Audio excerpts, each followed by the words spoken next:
Welcome to Pitch It To Me Podcast, a show about the subjective past, present, and potential future of flesh and blood design, where we put the up in, every draft night.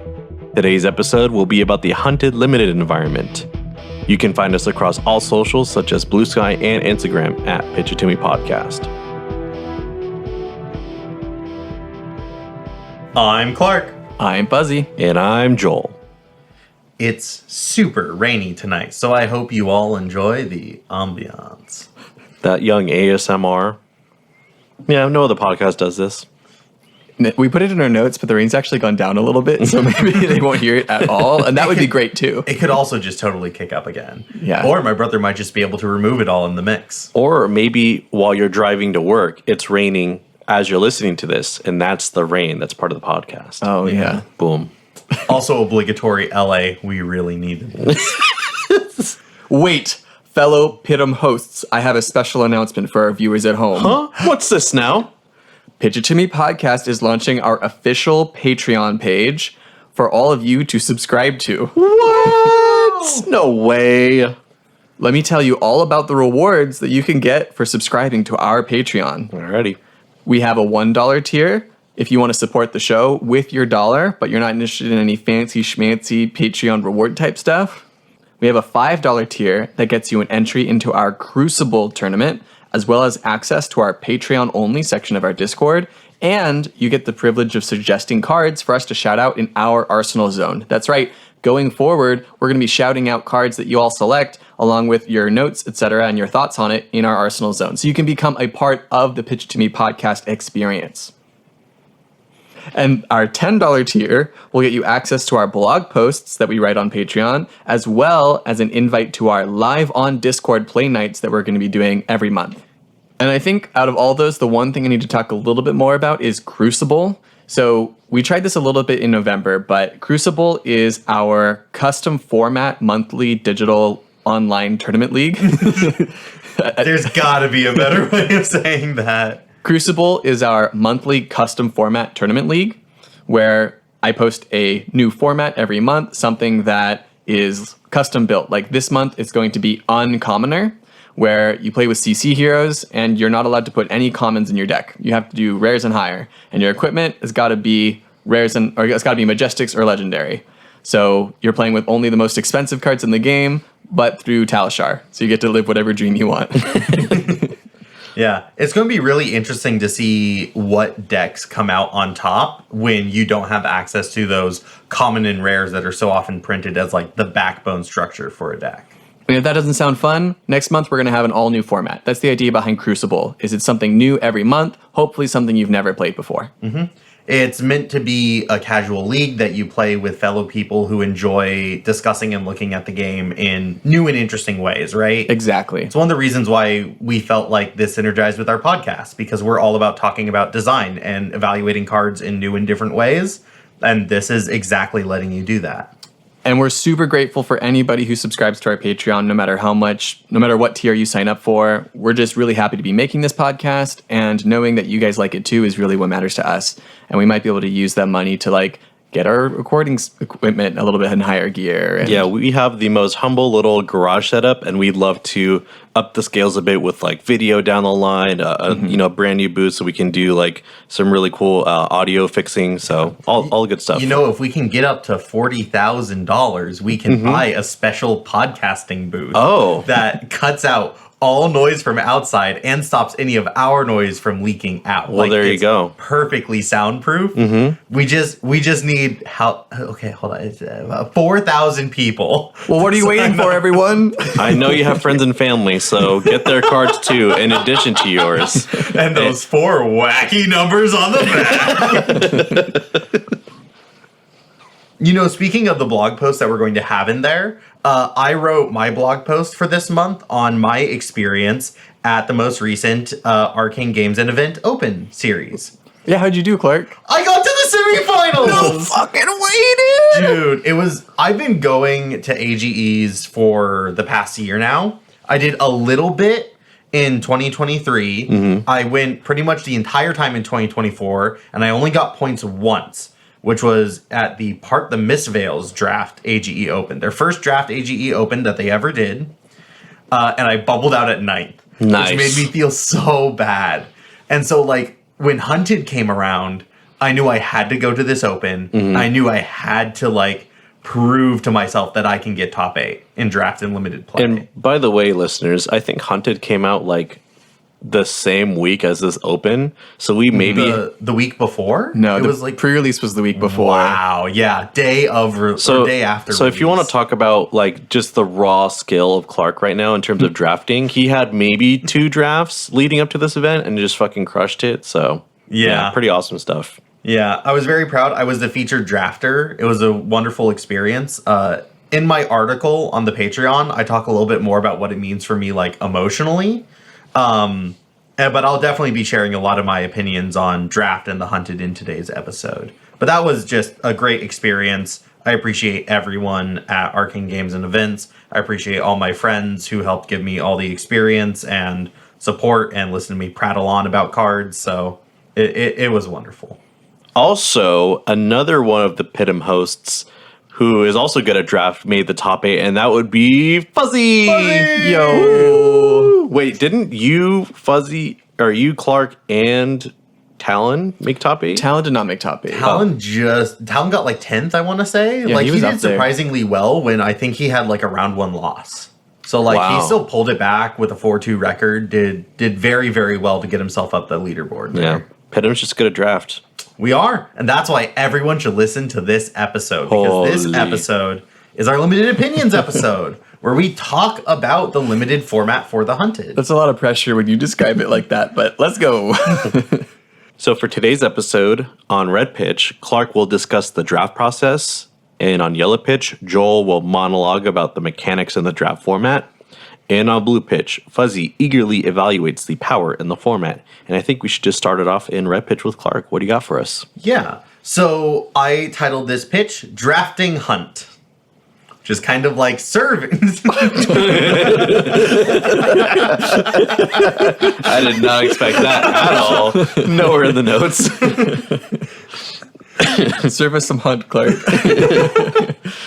Something that you need to talk about every single time that you talk about drafting a Flesh and Blood set is what is the shape, right?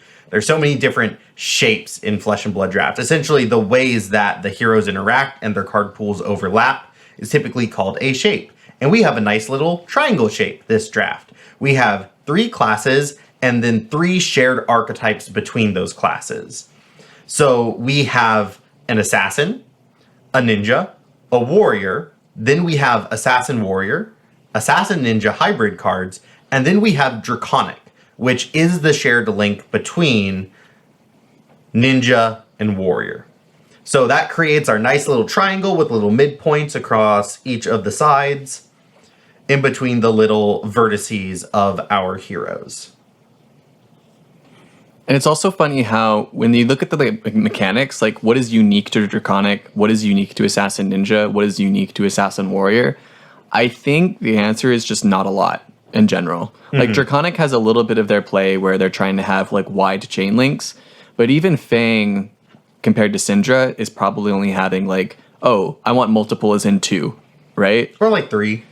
Yeah, but he doesn't have cards that say if you have 3 or more chain links. You know what I'm saying? Like, it explicitly, textually wants at least 2. Whereas Syndra kind of has some times where she wants at least 3, right? To make her hero ability free. Sure. Yeah. But then, like, the Arachne hybrid cards, I feel like it's just daggers. Like, there's not explicitly anything specific that, like, Fang and Arachne are trying to do that Syndra isn't also hypothetically trying to do, you know? Yeah. I mean, for me, I think that makes the set very interesting because there's so much that you need to put into every single deck. And so when you're drafting, you have all these things that you're trying to juggle in your hands, right? You need to keep up, like, your marking, how many things you have with go again so that you can present enough damage. You need to make sure that you're grabbing your reactions, whether that's attack reactions or defense reactions, which are super important in the format. And, like, making sure that you have the right amount of blues and yellows that you need to like fuel your turns. Like there is a lot actually going on in every single draft and in every single draft deck that I think you're going to have to balance while you're drafting. Yeah, it's very easy for during the draft process that to get really screwy, you know? And I think another thing that like changes that like is the lack of generic power cards, especially at common. You know, like I've heard this meme online, but it has a lot of truth to it. It's like, without a red 3-for-7 for me to grab, what am I supposed to be pack one pick one-ing? Yeah. And I think the closest thing we have is like there's that rare that's like the 0-for-4 on hit mark or the 1-for-5 on hit mark. The Pursuit to Oblivion and Pursue to the Pit. Okay, I'll look it up. Or if you're a real gamer, you get the 2-block Guardwell pieces. I mean, those are definitely incredible pack one pick ones. Yeah, Pursue to the Edge of Oblivion, Pursue to the Pits of Despair, Sigil of Solace, and like all the Blade Beckoners. Is there Sigil of Solace in the set? It's at a rare. Yeah. I've never seen that card in draft yet. Which I do want to say is actually probably one of the sickest cards in the format.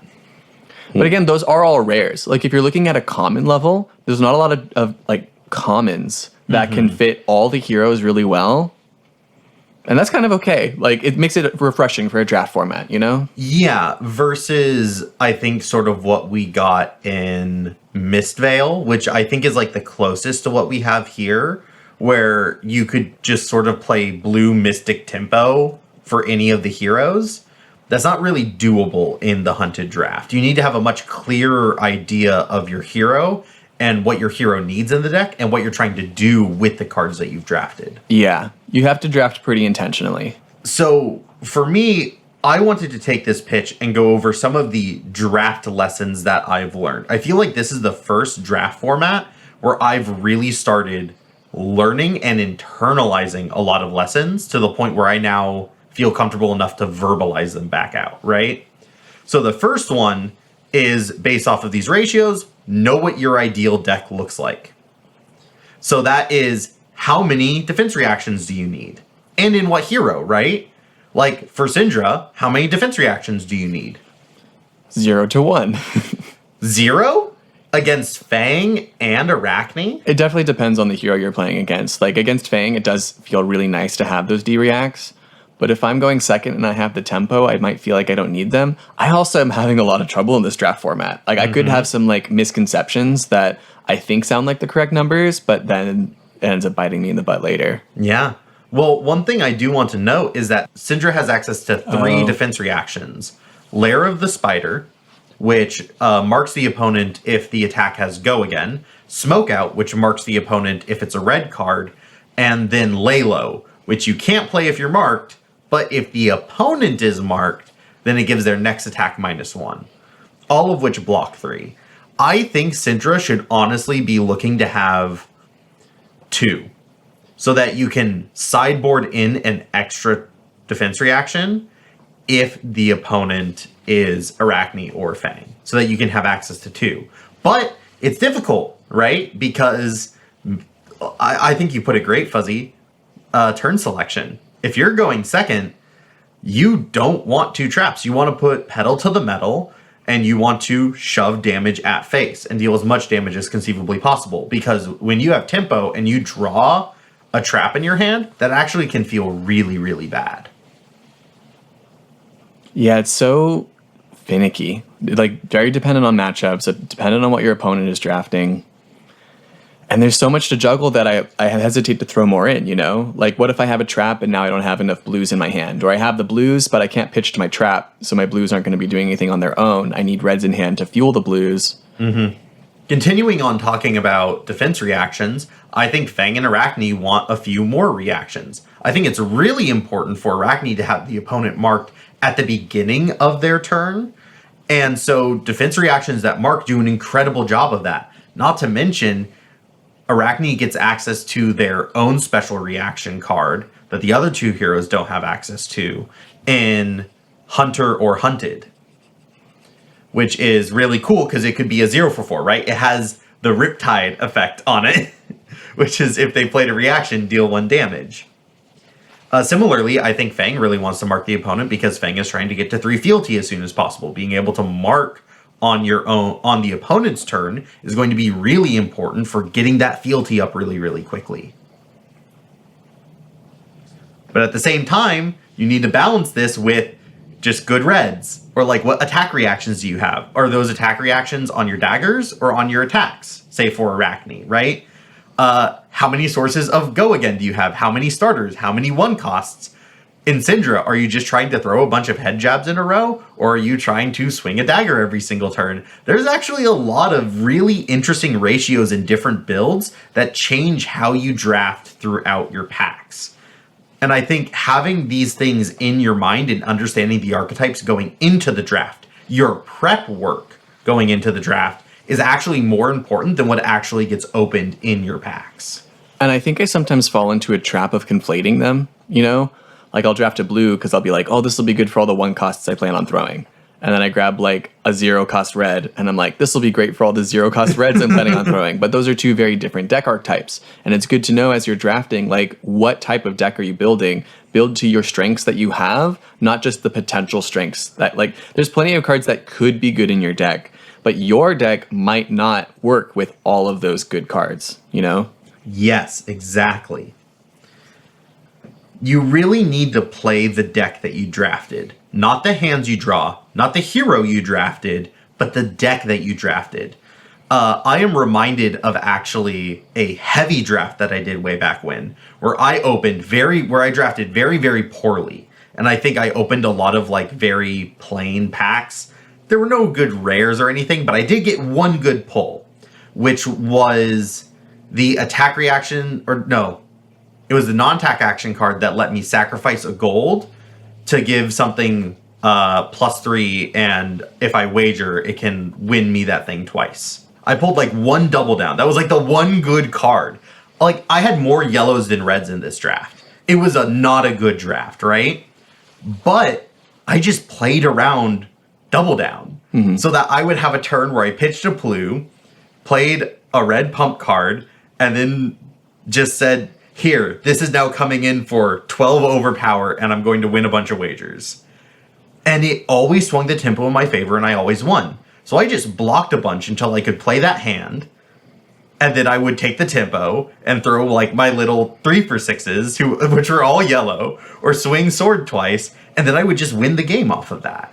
Yeah, knowing your ratios is extra important in this format too. Like I played a draft at Collector Legion, and I had like 6 blues in my Syndra deck.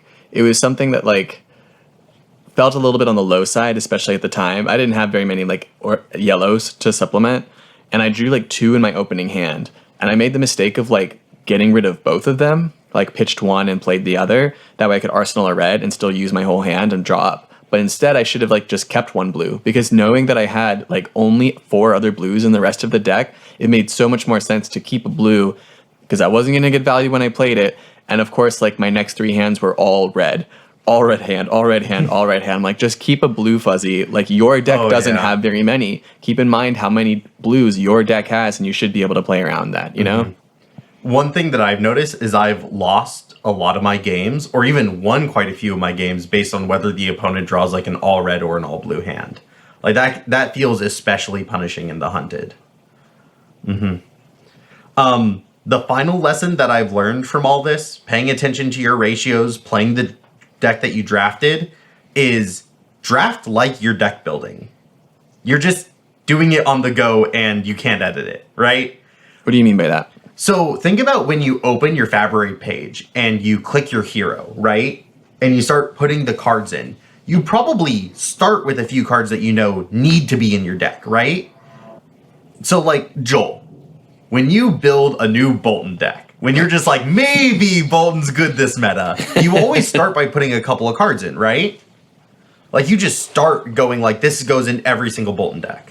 Yeah, and I think for me too, like I really don't open February to build a new deck unless I have like the first 30 cards figured out. Because like there's a lot of chaff in my brain. So yeah, but I agree. Like I'm always starting with lots of cards in mind for sure. In a similar vein, I think when you open a draft pack and you see one of those cards that are like, if I was building a Syndra deck, I am just putting this card in.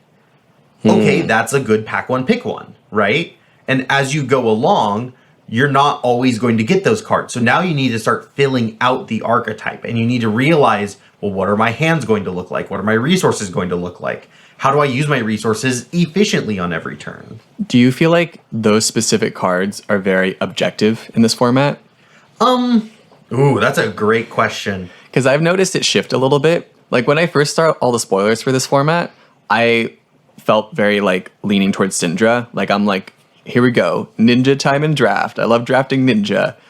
And there were cards like Untamed where I'm like, there's my 1-for-5s, that's going to be core. And then I've had drafts where I draft too many of them and it doesn't work. And I have to learn to like focus more on 0-cost things that are naturally draconic, and that'll lead to a better core for my draft, you know? Where I've had like, now I've seen Untamed, like red, wheel all the way. Claws? No, I mean Untamed. The 1-for-5? Is it called Grow Claws? I think it's called Grow Claws, Fuzzy. Yeah, Grow Claws, the 1-for-5. If you played a Draconic last Chain Link, I used to think those like really good, and that should be the core of my deck, especially because I can play them with daggers. But the fact that they don't make it easy to equip the daggers because they're not Draconic Chain Links, and they always cost resources, and they only block for 2, there's a lot of ways that your draft could be fucked up because you have too many of these Grow Claws. And I felt that I got punished by that. And so I learned over time, like, actually my core for a Syndra might have to be more of these 0-3s that block 3, you know?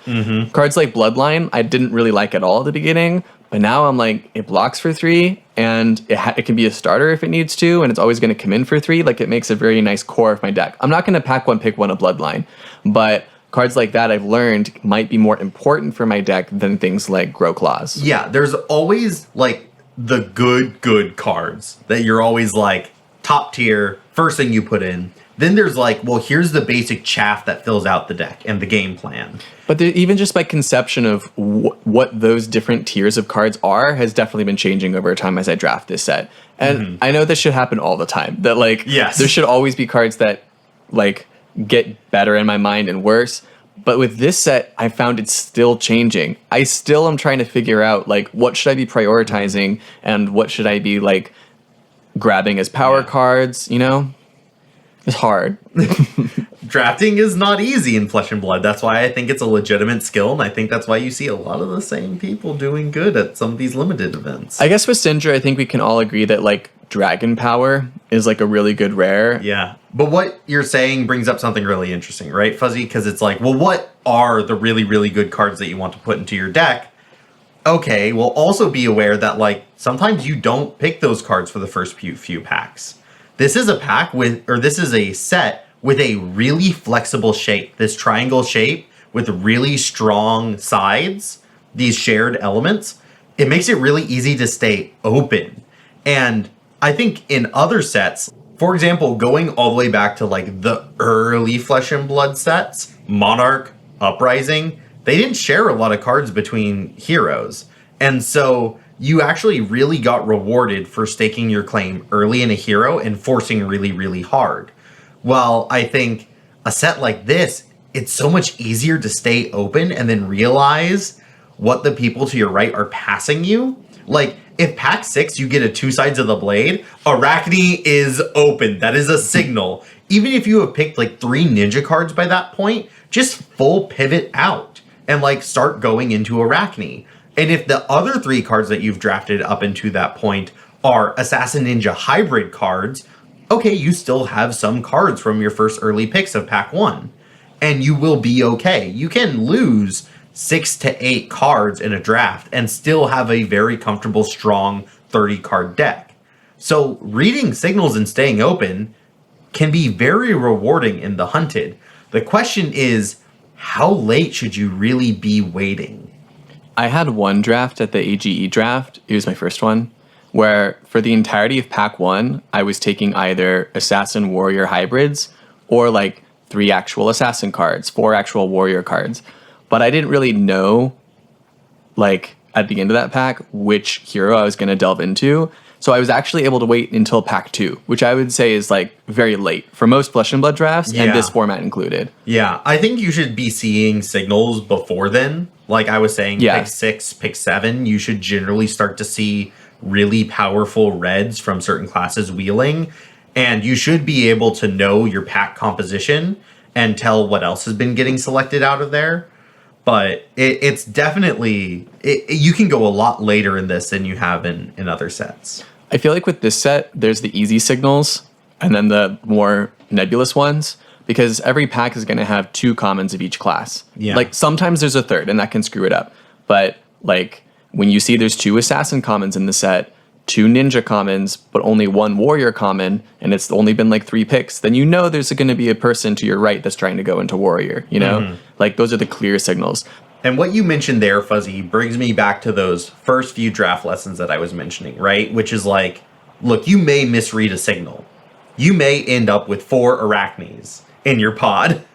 But when you do, if you know your ratios, if you know what your deck is looking for, you can flex and find what you need. With Arachne, it's okay if you don't have reacts to put on your dagger. If you have reacts that you can put on your stealth cards and you can mark your opponent to flip a lot, right?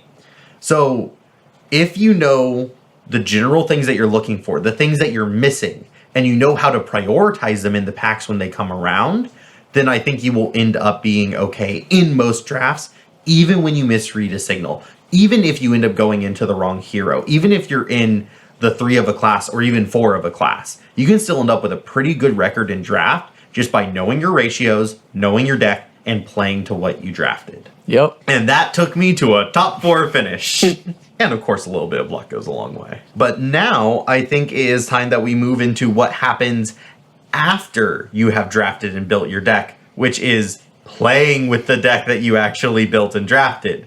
So I'm going to pass it over to Joel, who is going to tell us about what it's like to play Hunt. So my experience playing Hunted, and just take all this with a grain of salt because I'm very bad at draft. I don't understand draft that well, but in the time that I've been trying to practice for Pro Tour London, I've been trying to consume more content. But anyways, I'm going to start off with marking because that's something that I thought would be a lot more one-sided, I guess, when it first got revealed. It seems like every hero, even Syndra, can use marking to great effect because it generates those fealties for the Draconic heroes. But I thought Arachne would be like, and I say that because I assumed Arachne would just gobble up all the marking cards, but it just doesn't seem that way. It seems like Arachne seems to be the most flexible in how you can play it, and doesn't really try to utilize their hero ability as much, which I think makes sense because there's so much good card quality in Assassin, and a lot of it in the dagger specifically, but I just found it interesting that I was seeing the really good marking support still wheel in the later half of each of the packs. Have you noticed anything like that, Clark? Because I know you've been playing Arachne for a bit. I've been drafting a lot of Arachne. I'm actually really surprised how much Arachne I've been drafting in this set. I really thought I was going to gravitate more towards Syndra and Fang, but they've been really speaking to me. I think drafting Mark and enough Mark support is really, really important. But the thing is that you can't double mark someone. And so you actually don't want too many cards that mark the opponent, but you do want enough that you can mark them whenever you need to mark them.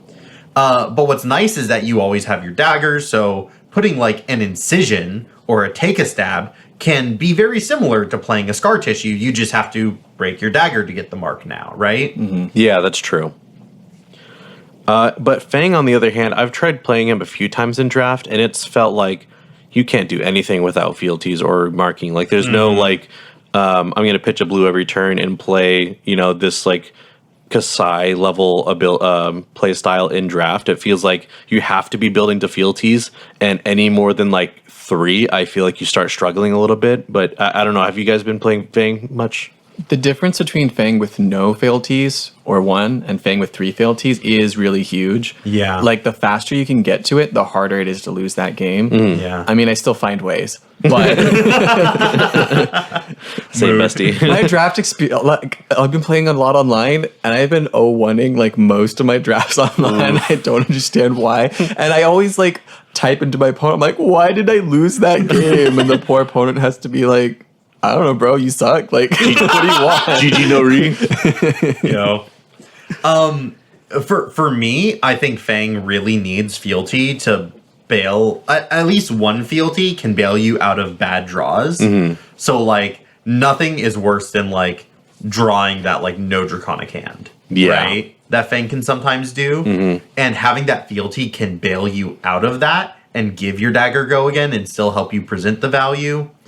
It's also interesting because, like, okay, blue means you can play a 1 cost every turn, but like, what 1 costs are you playing? And like, how many 1 costs do you need? And like, how many times do you need that to line up with a blue? Versus like, Han just drafted against me once where he grabbed every single card that said 0 for +4. Yeah. And he just had multiple turns where he just went 4, 8, 12, pitch a red, 13.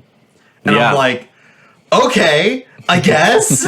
He didn't need any fealty to fuck my shit up. Yeah. I was at 5 and he swung a dagger for like 9 and still had 3 cards in hand. Like, what are you doing? How did he do that? Bro, he just had every... I'm going to talk about it. +4. Yeah, I'm going to talk about a little bit more in my later in the pitch, but like there's a lot of really good like 0 for 4s that I was severely underrating in draft before this. Oh yeah. That was actually the draft that made me mention it in our previous episode of like how the dagger support's really interesting because it's all technically 1 over rate because when you play it on a dagger, the dagger is 1 under rate in power, so it's actually okay. Yeah. But then like the moment that you play 2 cards, it becomes not okay again. Yeah. It's like, whoa! We're back in the danger zone. And then, I've actually drafted Syndra the most, ironically enough. I don't think I've tried to. I've been trying to draft Fang as much as I can, but it hasn't worked out that way. And Syndra, I think, has a surprising amount of cards that benefit from being Draconic. I assumed it would just be like, grab every Draconic card, but based on how the packs are laid out, I've very rarely had like more than 10 of the Draconic starters because they're just so premium. And so the marking can really offset that lack of Draconic that you might have if there's like 3 or 4 Syndras. Yeah. What were you saying last pitch, Fuzzy? Like, Grow Claws was weird because like it wasn't Draconic and you were ending up on turns where like you couldn't get your daggers back. Yeah. Yeah. It's kind of funny because she has the starter in her kit. Like Fang needs something needs something to have go again, but Syndra always has a dagger. Unless she doesn't have her dagger. Like she doesn't like always have her dagger. Which is sometimes okay, right? Interestingly enough, LSS on one of their articles about how to play Syndra specifically talk about Syndra in Limited having turns with both daggers and turns without daggers and like alternating them. And which was so weird to me because at the world premiere, everyone was just doing like the 1 dagger cycling. Yeah. I remember talking to Han about this too, because I remember he would be crushing me on Syndra, and I kind of had the same experience versus him while he played Fang and I was on Syndra. And with my build, I was able to like get rid of both my daggers and get them back in the same turn. But I think the like standard play is use 1, bank 1 for later, and just keep rolling it back because starting with no daggers and then you draw that hand with like the blues in your pitch stack and you have no way to build that link, you're just fucked, I think. But marking to get your fealty, to turn those weird ninja cards Draconic, or to get yourself the overrate cards, the Silver Talons, the Dragon Powers. Dude, Silver Talons, so good. Yeah, like that is actually, I think, really, really core to getting a powerful Syndra deck. I agree. And so, like, everyone, for the longest time, we were like, marking probably doesn't matter that much in Syndra. I think it matters a lot more than we initially thought. Absolutely. However, Syndra doesn't have a lot of reactions that the other two have. And I want to talk a little bit about the reactions because I think a lot of people have been saying in our locals, like, this is the first, like, super heavy reaction set that we've had in a long time. And it just feels like the damage from attack reactions, specifically from Fang, is, like, near unblockable. It's crazy. Yeah. Fang and Arachne, I cannot tell you how many games I've lost to someone just being like, here is 2 reactions now. And I'm like, God, I was only playing around 1. Yep. I was expecting to only take 1 here. Having 2 here, like, fucks me. It's very interesting how hyper reaction based like this set is. It's like one of those things that they're able to like turn the knob up. Like Unlimited, we're used to like, let's keep reactions out of Limited in order to keep it easier, right? And here they're like, we saved it all for this set.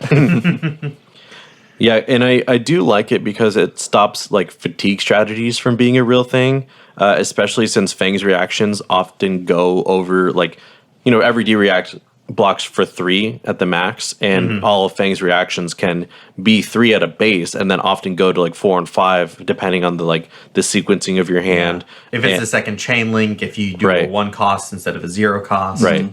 And in that way, it makes it really hard to just I'm going to block, wait for my really good combo. Like you were mentioning, Clark, if I have my proverbial double down with wage gold or whatever the hell, I can't really wait that long. I need to find good ways to use the tempo swings. And I like how the defense reactions are there to give you an option. Like if you want to play really defensive, you can do it. You just need those certain cards, like defense reactions. You can't just draft a bunch of block 3s and hope for the best.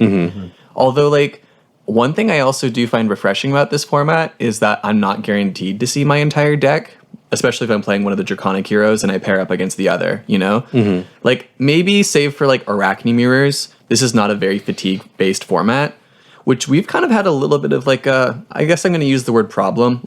It seems like most limited formats lately have had fatigue as a factor come up in the game, that it's something you need to be thinking about in every game. Even Rosetta, the set that had arcane damage with no arcane barrier, was still a format where you had to have a fatigue plan. So it's really refreshing in this format that we're not having to worry about fatigue at all, but also kind of shows in a 30 card deck, that's kind of what you have to do to have a non-fatigue format is just reactions. Well, I don't know. I've actually noticed that I'm having a really big issue of getting fatigued a lot as Arachne going second. Okay. It's actually very, very... it'll be 3 turns in, and I will have 8 cards in my graveyard, and my opponent will have, 3. Well, your hero ability also encourages you to discard those cards, and a lot more of your cards block 3 as a general rule, so you're, incentivized to, if these cards suck, or if I have, 3 stealth cards and I can only use 2 or 1, then I'm blocking with the rest, right? But I think the fatigue plan has gone from, throwing a tall attack that gets multiple blocking cards out of the opponent into more ooh, eventually I won't have the damage in my deck anymore if I keep blocking. Right. So I need to choose to get the offensive value from these cards rather than the defensive value. Right. And hope that gets my opponent to block so that we're playing more of the mid-rangey back and forth that Flesh and Blood is known for. Yeah. Yeah, and one thing, Fuzzy, that you mentioned is that, in Rosetta, a lot of the games are going to fatigue in a meta or in a format where there's arcane damage, with which there was no, easy way to prevent it other than, maybe arcane polarity. But in that same vein, there's also a shit ton of life gain in that set. Right. And that's why games were just taking forever. So that, unblockable damage was, heavily mitigated, unlike the daggers in this set, because there's a lot of flick effects, which feel unblockable, and there's not really a lot of ways to mitigate that outside of, Sigil Solace or Calming Breeze. I've won a lot of games by just keeping a 1-card hand that can flick that dagger for 1. Yep. I just had a draft yesterday where I drafted, 6 Throw Yourselves at Him, the Draconic one that flicks, and then Silver Talons, and I got Danger Digits, so I was like, if you get to 3, I'm killing you. It was kind of insane, and I don't know if that's correct, or if I got lucky or whatever, but I think it's pretty impactful, especially if you're already being aggressive as Syndra, just having so many of those options, I don't know, it just felt really unfair at some points. Now, there are tools to deal with this, right? Very notably, the hybrid equipment, both the Leapfrog equipment and the Alert equipment, Assassin Ninja and Assassin Warrior, respectively, they provide a capability of getting 2 value off of them. Yeah. So you can end up with, a block in your equipment suite if you're good enough. If you can read the opponent's hand well enough and block with it in the right way. Yeah. I'm getting flashbacks. I hate wasting my Leapfrog equipment. I'm okay, they have a 3-4 card hand. I'm going to block the first chain link with Leapfrog. And then they'll do a Tooth of the Dragon. And I'm oh boy, here it comes. Their second chain link. And then they do just a 1 for 5, 1 for 8 because of Tooth of the Dragon. Or, I'm or Blaze Headlong. And there goes my fucking Leapfrog. Yeah. But hey, that also tells you, hey, it's really, really good in Fang to run attack actions because you can have these hands that, invalidate that equipment value. Yeah, scam them with your 1 for 5. And that's really valuable. Also, regarding the overstated pumps that we were talking about, or Clark, you mentioned in a previous episode, like the daggers are 1 power, so that kind of like not incentivizes. It like justifies. Yeah, it justifies the buff saying +3, +4 on your first dagger attack. But in multiples, it just like I said earlier, Han swinging for like 9 on his first attack with like extra cards in hand. I'm like, how is this? Like, this meta is so fast. Just off those 2 cards, he's threatening my entire life total on the first swing. So to me, like, I don't know. It just felt like they turned the knob a little bit too much. Like, it might be good for constructed because you can run all the defense reactions to mitigate a lot of that stuff, but in limited and the lack of defensive overlap, it just felt like pretty crazy. Did you guys feel that way about the draft environment so far? I mean, if the lane is open where someone's able to draft that deck, it is very oppressive. Yeah. But I think it's a very niche lane, and I think it's very easy to read. Like, the person passing that card into the opponent can see that happening and can probably start to get in their way a little bit. So yeah, the daggers feel very strong, and the pumps and the flick effects, they all feel like it just makes the format really fast, and it's like, you know, kind of hard to deal with sometimes. You know what I think helps balance those cards? What's that? You have to pitch to play them. There's 0 for 4s, but you have to pitch some card in order to swing your weapon. Yeah. So they're not just like Scar for a Scar, right? Right. Like Scar for a Scar, 0 for 4, go again, conditionally. It's gas, right? Blaze Headlong, baby. Right. Blaze Headlong is gas, you know? March of Loyalty. For the Drakai. Love that card. Well, for the Drakai doesn't have go again. That's kind of the difference, right? Oh, yeah. A 0 for 4 with go again, but you have to pitch to play it, which means you probably want blues in your deck, you know? Not necessarily. I mean, what Han was doing with his 0 for 4 deck was that he was running a lot of yellows as his pitch card. Yeah. And those yellows are still for 3. They get you 3 points of value, so that's still pretty impactful. That's what I've noticed as well in the draft regarding like daggers and whatnot. And the last thing I want to talk about is the Draconic. Because I haven't drafted an Arachne yet, I don't really know what to look for, so I haven't bothered wasting $15 on an Arachne draft. And in doing that, I've been drafting a lot of Fang and Syndra, and it feels so bad to be the 3rd and 4th Fang or Syndra. And I think you and I, Clark, differ a little bit there because maybe there's more flexibility that I'm not seeing, but especially with Fang, like losing those Draconic attack reactions, I'm just like, if those are gone and it's just like the generic warriors and not a lot of marking, like it just seems doomed for that 3rd Fang.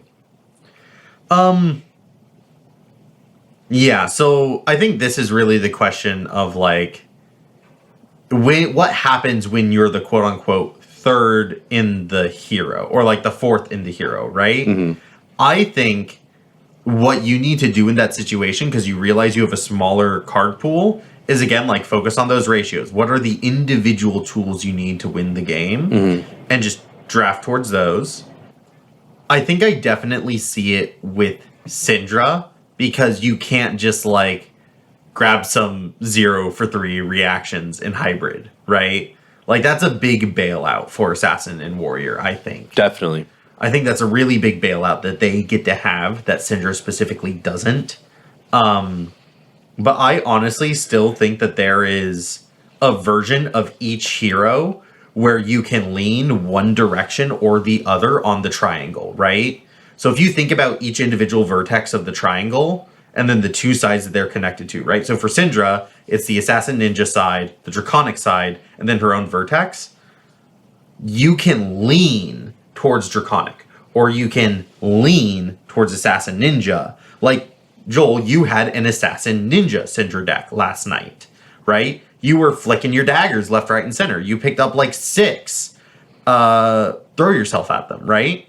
Yeah, I That did. is an archetype. I did have a lot of ninja stuff. You're right.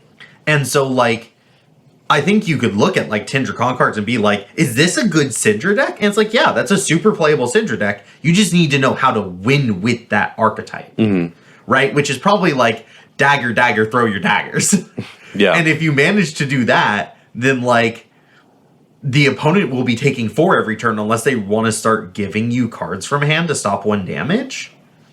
Yeah, I do agree with you. Like, there seems to be a lot more archetypes for each of the heroes. I think as the meta develops, people are going to be like, oh, this combination of cards, if you're in this position, actually work really well, and you can create like a generic ninja list. But it seems to me at this time that Draconic is like the premium, especially for Syndra, because when I had the flick effects, if I don't have some way to recur them or a lot of ways to like generate fealty tokens, I get those effects and then I cannot get my daggers back, it seems like. So when I was in the first mistake I made on my very first Syndra draft was getting these flick effects and not enough Draconic. And so this time around, I made sure to get as many Draconics I could. And then while people were fighting for the rest of the Draconic stuff, I could then pick up that dagger stuff. Yeah. So to me, there's this like open season on the Draconic stuff first, and like I said, it could be due to not only my own bad drafting but also like the early meta, but that's just how it felt so far. Well, that could also easily flip. I've had Arachne drafts where like I don't get any reactions in the first 2 packs, and then I get 5 of them in the 3rd pack because other people realize, oh, I have plenty of reactions, I need to grab the red stealth cards, and I go, bitch, I got 12 red stealth cards. I'll take that Razor Reflex, I'll take that 2 sides. Yeah. Right? In a similar vein, if you're so locked in of like Syndra being one thing and you only take that one thing throughout 3 packs, I think you're going to end up with a worse deck. You need to realize that you need a little bit of everything. And as other people are shifting their pick strategy, you need to shift yours with what's coming through those packs. Yeah. And that's maybe what I'm doing wrong with my drafts, is that like I'm definitely getting laser focused on like one aspect of the heroes for sure. Mm-hmm. I think in terms of like which heroes can have the most people on them, I think Arachne is both like extra strong when it's the one Arachne on the pod, but also like has that extra flexible game plan where they can just block a bunch and swing their daggers and be okay. Like I think they have a better core plan. Whereas like Fang needs cards to turn on his daggers, Syndra needs cards to recur her daggers. It makes the draft a little bit more like forgiving for Arachne, for lack of a better word. Mm-hmm. Yeah, so that's pretty much all the thoughts I had about the like playing Hunted and how each of the mechanics felt different from like previous sets, and like what I think the priorities had initially and how they've changed now that the meta is developing a little bit, and I've seen like how you guys have been drafting. But now I think I want to take a bigger picture look at the set as a whole, and we'll start with Fuzzy and Blue Pitch. I mostly have a bunch of open-ended questions that I'm hoping we can have some fun discussions on, even more so than the other 2 pitches. Oh, Neptune. To start with, like, do you guys feel like this is an aggressive format? Yeah. Yeah, hyper-aggressive. If you think this format is too aggressive, how do you think that would show up in play? I kind of have an answer, but like, how would you know if a format is too aggressive? If you automatically select second when you win the dice roll. Yeah, that, or like if the turn, or if by the 3rd turn you're half your life total. Sure. Yeah. Yeah, if you're just really incentivized to take damage, to throw damage. Which I actually don't think you are quite as much as people may think. Yeah, also like, and I've talked about how surprised I was to see that Warrior was losing a lot of 3 blocks but getting a lot of these overstated pumps. And I think the fact that there are so many cards in the set overall that block 2 and deal more damage when they're thrown just incentivizes a lot more trading blows and less of this like block 2, throw 2. You know what I mean? I think another symptom of a hyper-aggressive format might be that like a single hand can win or lose you the game, whether that's like getting the perfect hand lining up or drawing a really bad hand that bricks and it completely throws you off. And I don't think we see that as much in other limited formats. Like with Rosetta, you're like, I'll pitch a blue to swing a yellow 3 for 6 and it'll be okay, especially if it decomposes. And like with this set, you just really need to be pushing the aggression. And if you throw like a shitty attack, big whoop, right? Yeah. I think like going back to the first and second thing, I agree with people when they say that like it's probably correct to go second in every matchup. I think where it gets like a little overblown for me is like, and whoever goes second should win all the time. Because I've had plenty of games where I either went first and won or I went second and lost. Like it happens like often enough that I think like just don't count it as like I won the die roll, therefore Yeah. I won the game. You know what I'm saying? Yeah. I think I've been going second way too automatically, and I've been ending up in fatigue situations in the late game where like I'm way down on cards. I also think Fang is very incentivized to go first in a lot of ways, so that's his second because again, if you're blocking incorrectly, like unless you're throwing down 2 cards on both attacks, he's probably leaking damage. Yeah, and leaking damage is a lot of the times okay. I think anywhere between 4 damage, like 4 or less damage, is acceptable if you're going second, just because you can take tempo. I disagree because when you're that low or when you're lower life total, you get to the point where you need to start blocking the daggers for 1 with 4 cards in hand a little bit sooner. But overall, I think it is better to have the tempo, especially if you're acting with Disruption or Syndra with the 4-card hand that you just took 2 cards to filter and now you have a really sick first hand. So I think there's a lot of nuance there for sure. So much nuance. Yeah. Like, I've started thinking that it's actually best, especially depending on what your deck looks like, to go first in the Arachne Mirror if you have a lot of the dagger pumps. But if you have a lot of reactions, like if you picked up like 5 marking reactions, go second. Like, mark your opponent and then start your turn with them marked. The defense reactions. Yes. Okay. Yeah, defense reactions that mark versus reactions that you can put on your dagger. Reactions you can put on your dagger, great for going first. Yeah. Reactions you can put on the opponent attacking you, great for going second. And so knowing what you drafted may start to influence where you end up going. Absolutely. If you're warrior pumped warrior, you want to go second. If you're reaction based Fang, you want to go first. Like, True. There is a lot more nuance, and I think that's going to be the big development that's going to happen over the next 2 months leading to Pro Tour 1. Yeah, definitely. Clark's calling it now. Not everyone will automatically go second. Holy groundbreaking news. It is a lot more easy and fun to pretend like it's easier to go second all the time, and that's what defines the format, you know? Do you guys feel like this is a high variance format? Oh, this one's hard. I think this is the right variance format. I think all limited is high variance. Your baby bear? Like, this format's too high variance. This format's not varianced enough. This format's just right. Yeah. Well, I feel like the variance in what you draw or like your cards lining up is very, very real, but like you have so much agency, I think, constantly in play. Like, I don't feel like there are cards that just completely blow me out in this set like there have been in the past. I don't know. Joel, do you feel that way? Like, there's no mirror guy in this format, right? Like, it's Kiss of Death mirror guy? Yeah. I was just going to mention that. I don't really think there's a lot of bombs in this format, Yeah. which I love. This might be the first limited format I enjoy. Like, Wow. Shelter's a bomb because it's a 0/4D react and maybe a Calming Breeze. And everyone's Yeah. like, whoa! One extra value? yeah, like you're not resetting the draft because someone pulls a Shelter or a Calming Yeah. Breeze. Yeah, nothing. I think they tied a lot of the power in the Majestics into like very, very silent game plans, and we still have a good amount of the Majestics. And we still have a good amount of those Majestics that are just traps in limited. Yeah. So I think the closest thing to a like I win the draft bomb is like Wrath of Retribution for Syndra. Yeah. The one that the legendary that gives all your daggers not just +1 but also they're free. even then, It's also rare. Yeah, I also don't think that card is super strong. Depending on the rest of the draft, don't hate me. But I did pass it in the draft yesterday, and I felt fine without it.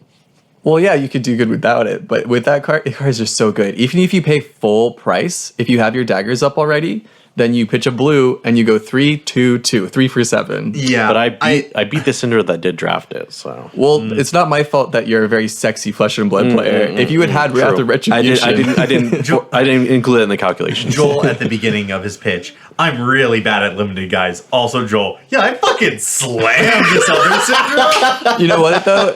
This motherfucker took Wrath of Retribution, the idiot. Like, I'd be really interested to hear what you took instead of Wrath of Retribution. You don't want to know. It was like fucking like tag the target. Because if he's saying I'm bad at draft and I also passed Wrath of Retribution, I'm like, that lines up. Like those are That's mean. bro, that card is so good. I took Danger Digits. Thank you very much. No, Wrath of Retribution's better. I think so as well. I think it is the double down. It's the thing you can park an arsenal and then just like be like, oh, I go to 1 here. That's fine. Here's 20. But tell you what, I'm not going to be mad at you for drafting Danger Digits instead of Wrath of Retribution. Yeah, be happy I drafted it all. What the hell? Like, what pack was this? It was pack 1. Pack 1? Pack one, Pack pick 1, pick 1? Pack Okay. one, pick one. Okay. Because then you're staying a little bit more open. Yeah, we can pretend there. I was prepared to draft Arachne if I needed to. Okay, Right. okay, hold on. Let's also take a look at the Majestics just to see if we're missing anything. Keeping in mind, we're just returning back to like, is this a high or low variance set? It's kind of low variance in the sense that it's very balanced. There's not like single cards that you can draft that can win your entire draft for you. And a lot of the cards are at like pretty close to the same power level. So you have to focus on like actually playing well. Mm-hmm. But I do think the aggressive nature makes it so these bad hands like can cause Are you. really punishing. Yeah. You draw one bad hand and you're like, shit, I drew 4 of my 8 blues. Mm-hmm. GG. Yeah. Or you can have multiple drafts in a row where it's like every single time I won the die roll, I won the game. And Yep. every single time I lost the die roll, I lost the game. Like that happened to Tao Tao at AGE Open.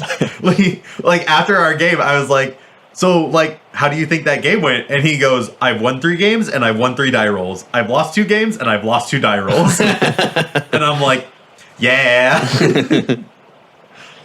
Do you guys think there's a hero that's clearly the best? I think like having a quote unquote best hero is something that can get balanced very easily by the draft. Think Yeah. of like Monarch and Prism, where Prism was the best hero, but kind of was almost okay because there would just be 4 or 5 Prisms in the pod. They'd all just sort of fuck each other. Yeah. Yeah. I'm not calling that a good draft experience, but it's the kind of thing where like, is there a hero like Florian and Rosetta might be a better example. It was Yeah. the easiest and maybe the strongest hero by default, but that didn't necessarily mean that Florian was winning the every pod, you know? Is there a strongest hero in this format? My gut reaction says Arachne, but that might be like an easy or like a what's the word? Ignorant thing to say because I haven't drafted Arachne. And my gut reaction might be Fang simply because like if he loses the die roll, he can high roll you, and if he wins the die roll, he can high roll. Yeah. Like okay. like on either side of the die roll specifically, he can end up with a hand that can just sort of really, really punish you. He feels like the most likely to high roll. Like he can get 3 fealty in 2 turns and then just like run over the game. He Yeah. also has a pretty high floor because all of his Yeah. cards do almost the exact same thing, and he can play all of the draconic cards that are not warrior tagged like pretty well. Like a lot of them are geared towards him anyway. Even the attacks, like they might not be his primary game plan, but he can Yeah. play them really easily. But at the exact same time, what I was saying about like reactions and specifically how equipment can stop good reaction play, like if your opponent has 4 equipment slots, that could just be 8 more life that Fang has to fight through specifically. Yeah. That like Syndra doesn't have to fight through. It's actually really hard to get the double value on Syndra. Yes. And it is a little bit easier than Syndra, but definitely not as easy as Fang against Arachne. Like it's hard to get double value from Leapfrog against Arachne. No, but there are equipment that literally target Arachne.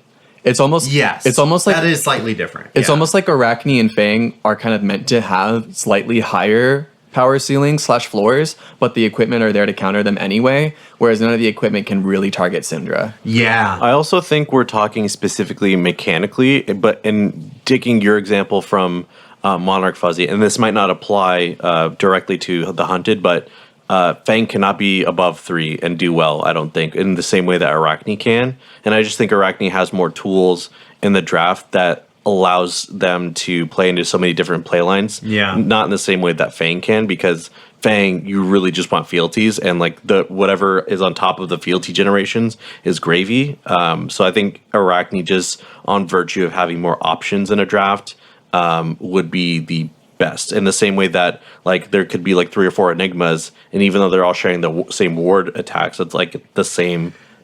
You know, Yeah. they all have the same chance of winning. With Arachne specifically, you can get like shitty blues and yellows that mark the opponent flip into a demi-hero and then discard your shitty blues and yellows to become red razor reflexes. Right, exactly.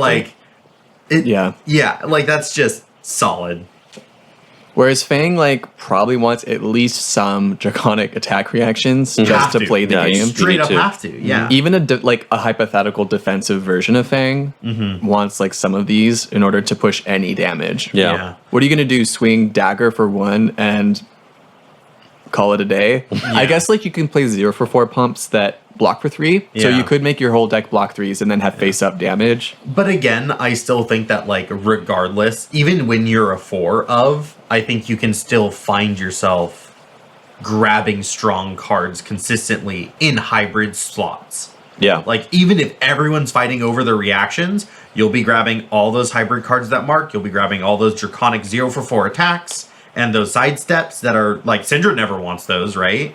Like, you'll be grabbing a Tooth of the Dragon, or, like, your Pledge Fealty, and then next thing you know, there will come a pack, there will come a series of picks, where the Fang goes, oh no, I need other things, and then that's when you'll get what you've been missing.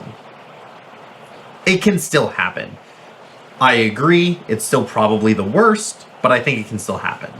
I think the one case I can make for Syndra being the strongest hero in the set is because that one of Syndra has the potential to have the strongest bombs. I think like Wrath of Retribution is one of the scariest cards in the set, or Dragon Power coming in 1 for 7, Art of Dragon Fire 1 for 7. Like when the Syndra gets exactly what she wants, I think the ceiling is higher than when Fang or Arachne gets exactly what they want. I mean, agree, the fact that yeah. there's 2 rare 1 for 7s, Yeah. like, yeah. Yeah. 1 for 6 is already overrated. 1 for 7? And the 0 That's for value 6 thrust. the 0 for 6 dual threat, like Holy. yeah. Oh, yeah, that's kind of really good in Cinder specifically. Yeah. Again, you still need to play around it, set it up, and I think that's one of the things that make those nice, because you can't just draw a 4-card hand and be like, oh, So I'm glad we could come to absolutely no conclusion or consensus about that. That's what you want it to be, right? You Yeah, want yeah. every hero to be like maybe one. the strongest. good job, everybody. All right, I have one more question. So we have 3 heroes in this format, and a typical draft, an ideal draft, if you will, has an 8-man pod. That means that not every hero can be drafted the same number of times in that pod. There has to be like a 2 of and 2 3 ofs, or maybe something more unbalanced, like a 1 3 4. Do you guys like think that the game fundamentally suffers from this fact of simple math, or do you think it's okay and it's actually cool? I personally think the 8-man draft with the triangle of, or like the 3 options of heroes is just always going to be unbalanced. And so my hot take would be like, we should, if we're going to continue having draft with the triangle of heroes, similar to how we changed the sealed pools from, 6 to 8 packs, I think we should do from 8 people to 6-man pods, because then we could just do like 2-2-2. I don't think the hybrid cards really do a good job of making it easy to like pivot into different heroes. Personally, I don't know. Joel, that's a very hot take. That is such a hot take. Because the nice thing about 8 is 1, tradition. 2, it makes a perfect like 3-game bracket, because you're always going to have 2 2-0s after 2 games. So going to finals will always have like a perfect like single undefeated player. Sure, but like I don't think that's what Joel is talking. Like, you're right, Fuzzy. That is something that is always good about the 8-man draft pod. Yeah, I didn't consider that. So that, yeah. Yeah, but we're talking about like it's an important design element that needs to be considered by LSS when they recommend these things and when they code gem to seat people in the pods. But I think it's one of the benefits to an 8-person pod in terms of drafting experience is that more cards get opened. And like wheeling happens at a very specific point and for a specific amount of cards with a certain amount of cards in that pack, right? If you have a 6-man pod with 14 card packs, that means it will wheel twice. And I don't think that's necessarily a bad thing. I know that we're used to doing it the way we are, and I like it, and I don't want it to change. But like having it be the default, I think it could make it like balanced around. It could be a little bit easier to read signals. But there's also like pack variants that now you're like increasing by reducing the amount of packs opened at a table, right? Like some packs are just loaded with Syndra stuff, and if that wheels twice, the Syndras are, even though there's only 2 Syndras, those Syndras are going to get a better density of cards than if they were a 3 of and you added 6 more packs to be opened and wheeled around. Yeah, and that is part of my rationale too, is flattening the curve at which like some players have the worst draft of their lives and some players have like just all the good stuff early, because the 3 packs to their right just so happen to have really good rares that maybe the other player didn't want because they grabbed assassin rares, you know what I mean? And so in that way it keeps the limited variation, but I'm not getting fucked because I have 2 forcers on either side of me that are cutting me off on the very beginning of the draft and I don't know it. You know what I mean? I mean, it still can happen, but sure. I think it definitely makes signals easier to read. Yeah. Like, it's way easier to track who has grabbed what. I'm always very impressed by, like, at the end of a draft, a casual draft, where everyone's like, all right, who's playing what? And then, like, Zachary Wallach just, like, looks across the table and goes, "You're Syndra." I'm like, how do you know? I love when people do that. It's so fun to me. He, like, points to someone, like, 5 seats away from him. I'm like, how the fuck do you know what that person's drafting? I don't know what that person's drafting. Yeah, and also one thing too, like every draft that we've been doing, just last night we had a 9-person draft, which anything other than 8 pisses me off. And I think 6-person drafts would make locals easier to host drafts, because if you get up to 12 or like 11 or 10, it's like 2 5-man pods, and you're really only missing 1 person for each pod versus like an 8-man pod and a 5-man pod, because like that's how Gem does it. You can't do like 6 and 7 or whatever. Or even once, what was it? We ended up with like an 11-man pod once. Kill myself immediately. I mean, there's certainly benefits to this, and I would be interested in seeing people who are maybe a little bit more data science oriented in terms of like creating like probability calculators and stuff like that, like actually sit down and be like, how does that impact the draft experience? Oh yeah, if you're smarter than me and know a lot about like the card pulls of things like that, like I know what I just said is probably blasphemous. It would never work. But I'm here for the blasphemy, Joel. but to me, like LSS just seems so adamant about like changing things every single set and blowing our fucking minds with like all the cool stuff that they do in the limited department, and I just don't see why they can't do that with like the amount of people drafting too. I think that'd be an interesting experiment, at least for one set, you know? And then you could just say, oh, well, Joel on Pitch It To Me podcast suggested it, so that's why we did it. I think I love the idea, save for the fact that pairings would be awful, because you're always going to have somebody pairing up or pairing down, like on round 2. And then round 3, I've seen really weird drafts where like a 2-0 has to play a 0-2 because all the 1-1s already played each other or some shit. Like it gets really, it's like the 0-2s don't play each other even though there's 2 of them, because all of the other 1-1s have already played each other. Like something weird like that. It could also be a way for LSS to like reevaluate how they do like tiebreakers. Could be. I mean, I would love to see someone actually try to apply this to like a cube. Like design it with it initially in mind. Yeah. And like see where that goes. That'd be cool. Yeah, that's my hot take. Yeah. Thank you for that, Joel. I'm so glad I asked. Are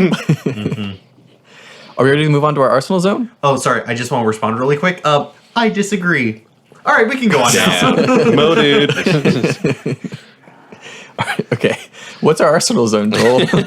Now, listeners, I know they're eager to get to our Patreon page and subscribe for $10, but I just want to explain the Arsenal Zone really quick. It's the part of the episode where we talk about a card. It could be a card that we like, a card that we don't like, or a card that we were just thinking about or have in our draft chat. Either way, we're going to talk about it now. And I'm going to start with Clark. For my card, I want to talk about the card that everybody hates. Oh. Nobody likes this card. It's wheeling every single draft pack. I can see it in the Outed, notes, buddy. I can see it in the notes, and I'm getting heated just thinking about how much I hate this card. Outed a 0-for-3 non-block with go again? I can't even play it if I'm marked. Arachne marks me all the fucking time. Fuck this fucking card. I saw this when it was spoiled, and I tried convincing everyone that actually this is a good limited card, but I totally underestimated how many 0-for-4s there already are just running around in the format with no need to play cards like this. This is the, I fucked up. I need a 0-for-4. Yeah. But I do want to point out that when you fucked up and you need a 0-for-4, goddamn, are you happy that this card exists? I guess. I think a one-of outed is not the worst thing to have in your deck. And for Arachne specifically, I really enjoy just having a head jab in my deck sometimes. Sorry, worse head jab. A zap. Wait, worse zap. It doesn't even turn on any of my bullshit. It removes the mark. You come in for 4 with this, and you're like, haha, turned on. And they're like, block for 3, take 1, I'm no longer marked. Okay, Arachne, what are you going to do next? But I still don't always hate that. If you have full tempo, it can sometimes be really hard to use all 5 cards really efficiently, especially if you are maybe the 3rd or 4th Arachne. You don't have all the red attack reactions, you didn't draw them. This can be that extender. It's that card that adds extra value to your hand. Yeah. I guess.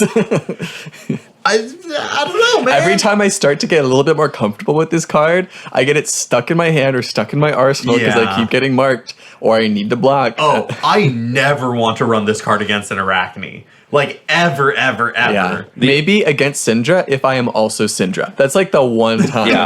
Yeah.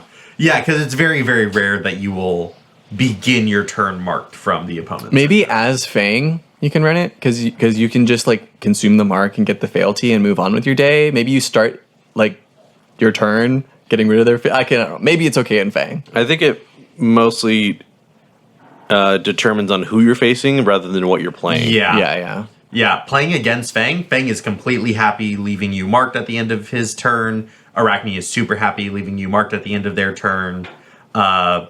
So I would probably avoid playing it into Arachne especially. Yeah. But again, some decks just need a tool. And if you know you need that tool, this will be that tool for you. And it wheels. So Yep, there will always be one in the draft. You can pick it up really reliably. And it's an easy cut. If you're oh no, I have 40 playables, I guess I'll take out this card. It's great. It's great because you can cut it. Perk over here with 40 playables. All right, Joel, what do you want to do? What's your card? 40 playables. Get good, forehead. For my card, I picked Throw Yourselves at Them. And I've already talked about it a little bit, but I'm going to talk about it again because I like Joel it. classic. Yep. So Throw Yourselves at Them is a 1-for-3 with 2 block with Go again. And it's rainbow, so it goes 2 and 1. And it says when this attacks, you may flick a dagger, and some other text explaining what happens when you flick the dagger. But basically, you just destroy the dagger. And I'm talking about this card because at yesterday's draft, I felt like I had my mind expanded from the new strategy that I discovered. No one else knew about it. And I don't know if it's correct to have this many flick effects, but I drafted 6 of them in one draft in addition to danger digits and 2 other effects.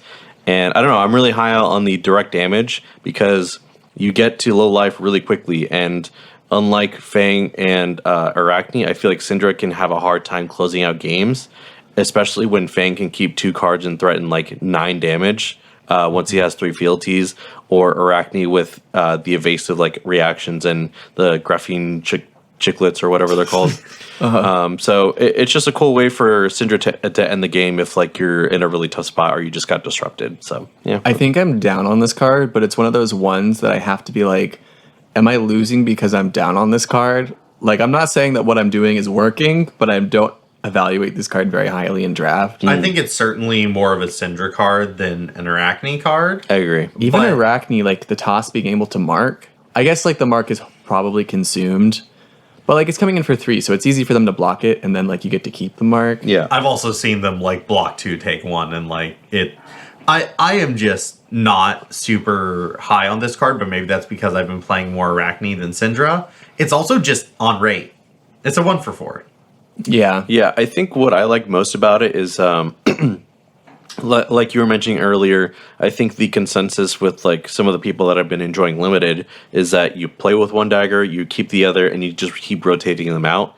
And if you have a critical mass of these flick effects, you can get full value from both daggers and recur them both, assuming you have the third Draconic Link, which, of course, we've already talked about, like the importance of drafting an equal amount of all these things. But it just seemed like to be pushing itself from a 1 for 4 to a 1 for 5 with that extra point of value from the dagger. Yeah, with a 3-card hand, like, I can see this card being really good in bigger hands. Or also just like you start the turn with 2 daggers, and it's really easy to end the turn with more daggers. And it's I can see it being really good. Yeah, no, flicking is very, very good. The direct damage is very, very good. I've certainly won a game by keeping 2 cards, like arsenaling my blue, and then just like pitching my 1 card, throwing it, and be like, dagger for 1, I win. And the opponent's like, yep.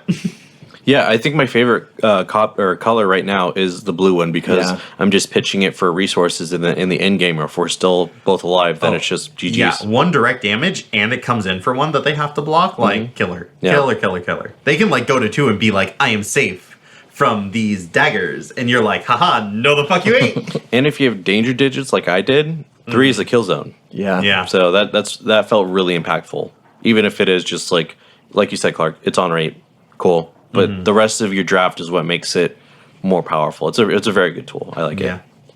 And I don't get excited about limited cards like you do. So let me have this one. Just kidding. Wow, Joel, great card. Gold star. Oh my god. That was a really great card to shout out. Thanks. So, for my card, you guys know how like in Flesh and Blood sets, every once in a while, they'll print a strictly worse or strictly better version of a card in the exact same set. You'd be like, why would I run this card when it's just this one but worse? In this set, we have Imperial Intent. Yeah. Which one's that one? Imperial Intent is a 1-cost Draconic Warrior attack reaction that gives target dagger attack +2, but it costs a resource less to play for each Draconic Chainlink you control. So if you control any Draconic Chainlinks, it's a 0 for 2 pump that blocks for 2. But there are already 0 for 2 pumps in the game, such as Searing Gaze. Searing Gaze is a 0 for 2 Draconic Warrior attack reaction pump that also can mark your opponent on hit if you control 2 or more Draconic Chainlinks. So Searing Gaze will always be at least as good as Imperial Intent, and sometimes Searing Gaze will mark. Imperial Intent, you're like never going to pay resources for, right? Like the discount is like, at least in the context of Limited, is not really there. Like, and it doesn't need to be. Like, it could have just been 0. It's trying to be like a lesser cost version of the 2-cost reaction that discounts. Do you remember, Clark? Dynastic Dynasty? Dynastic Dedication. I knew it was a DD card. I knew it was a DD card. That one's like a 2 for 3 that could be a 0 for 3 on the second pump, but it's also willing to be like a 1 for 3 on the first pump. Like, that card makes a lot of sense to me in its design. Very elegant. Imperial Intent is not an elegant design. It's a redundancy piece. They're just trying to fill out the design of the curve, but it ends up creating a card that's strictly worse than Searing Gaze. I didn't actually think about that.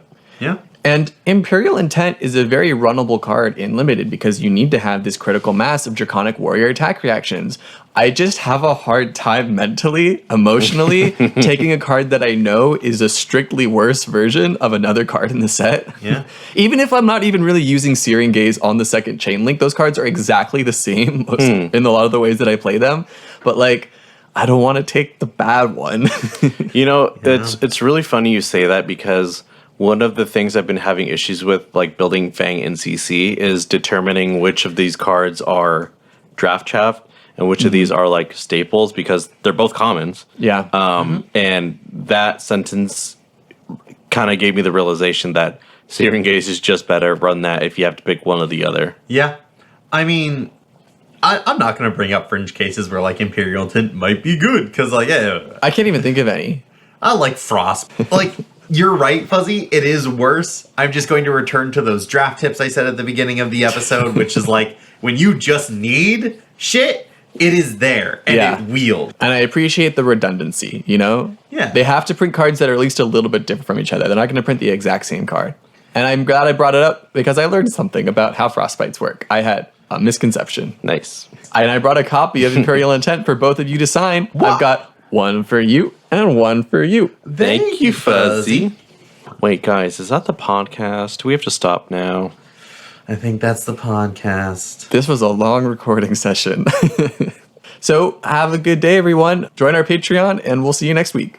Until next time, guys. Bye. Oh, and one more reward we never mentioned is you get your name in the credits. So We would be saying that right now if you were in the Patreon. The shout out goes here. We would like to thank. no, we'll probably still edit it in. Maybe, probably not. We'll see. Not for this episode. Yeah, it'd probably be after this, but like it's pre-recorded. It'll probably be the first episode in March. We want to give everybody the chance to Yeah. So if you want your name said in a funny voice or regular voice, go sign up. All right, bye-bye, everyone. Bye. Bye. Thank you so much.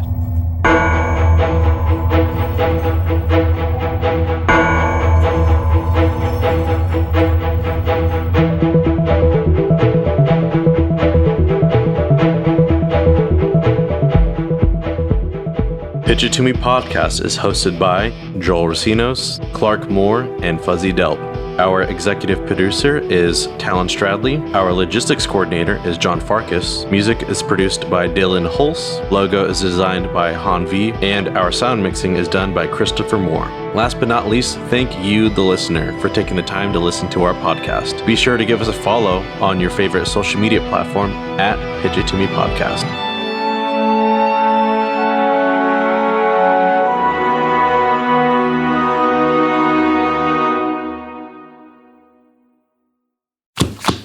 We're worth it. Well, what are they getting by going into debt? Let's fucking I was gonna bring it back. I was ripping too much. I was gonna bring it back. I saw the vision. Okay, I want to go all the way back. all the way back. Did you mention that I top 8'd? I did not mention that you top 8'd. I don't want to be the way to bring it up. Can someone bring it up for me? Also, our wait. That's going into outtakes, by the way. If you want to put it in outtakes, that's fine. But in the main episode, I would like for somebody else to talk about my achievement for me, so I don't feel like the guy. Untamed was in Misfit. Fuck me. Yeah. Me looking at Grokos Untamed. To be fair, Wrong, I said Untamed. to be fair, they are pretty close. Yeah, Fuzzy's gonna get fucking cooked in these outtakes. Can someone tell the audience I top 8'd? The card that I want to shout out is... He forgot. No, I didn't forget. I just wondering if I should go right into it or warm it up. I'm going to start over. Just go right into it. Oh, you're video editing. I don't give a fuck.